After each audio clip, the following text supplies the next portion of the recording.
form of usages of drugs are actually prohibited in India. Dispensing, producing, or selling of these drugs are actually prohibited and it's illegal. Then how are hospitals and pharmacies using drugs to administer patients with a lot of pain? Quickly going to see about the narcotics. So it is a form of drug given to the patient who has a lot of pain. It is also called as the opioid pain relievers. So who can use these narcotics? The RMIs and the RMPs can use the narcotics. RMIs are the registered medical institutions and RMPs are the registered medical practitioners. So how can a hospital become RMI?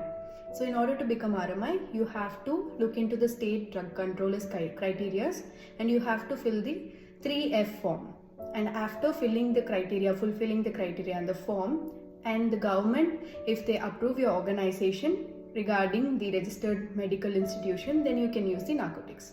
So they will basically look if you're having patients who has a lot of pain and medically ill. Only to those patients narcotic drugs can be given. Then you become the RMI. Then you are supposed to have 2 registered medical practitioners who you can authorize them to use these narcotics. In order to use these narcotics, they have to be stored in a cupboard with lock and key system. And these narcotics has to be recorded regularly to which patients you're giving these narcotics. A register has to be keenly maintained. And in case of any spilling of these narcotic drugs, it has been dropped and it has been broken, the ampule has to be immediately given to the FDA through the pharmacist. And the incident report has to be filed by the person who was using it along with the administrator. So, and in case of unuse of these narcotics, it has to be, flushed in running water. It has to be flushed in front of 2 witnesses. This is how unused narcotics has to be, disposed. And the record has to be keenly recorded again, like it was not used, and the amount of the narcotics not used is supposed to be recorded properly. Any misuse or any spillage or broken ampules, the incident report is important along with the regular registers. Why are these narcotic drugs put in a lock and key system? They are kept in a lock and key system because the additional usage or overdosage by these narcotic drugs by the unauthorized person can lead to addiction, or the person who is consuming it by mistake can become addicted, or they can even the severe cases are death. Especially when a kid by mistake, if they take the narcotics, overdosage can lead them to death. That is why the authorized person are supposed to use it under the lock and key system.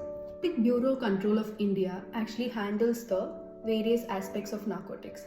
Other than these, there are various sections under the government that has various criteria to handle the narcotic drugs.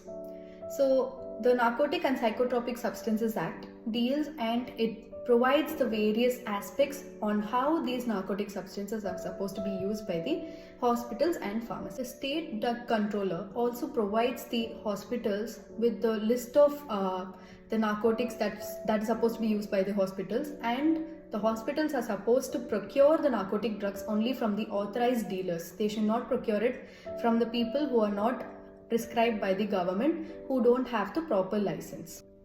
So this is exactly how hospitals utilize drugs and pharmacies utilize drugs to relieve pain for the patients with the government's approval. We just looked into the aspect of narcotics. There are various other drugs as well.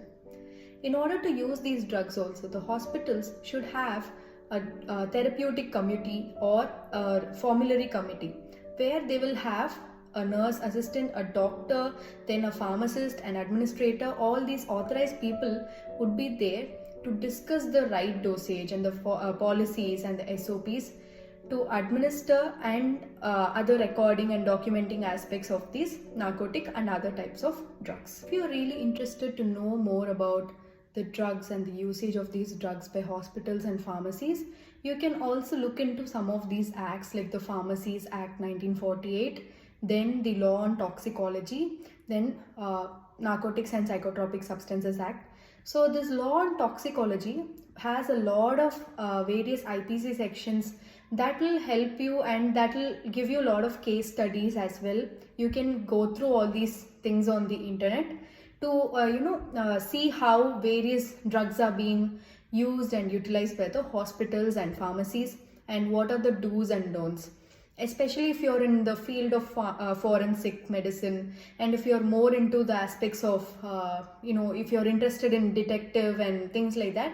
The law on toxicology and reading more aspects on it will actually help you learn and help you get yourself better into these concepts.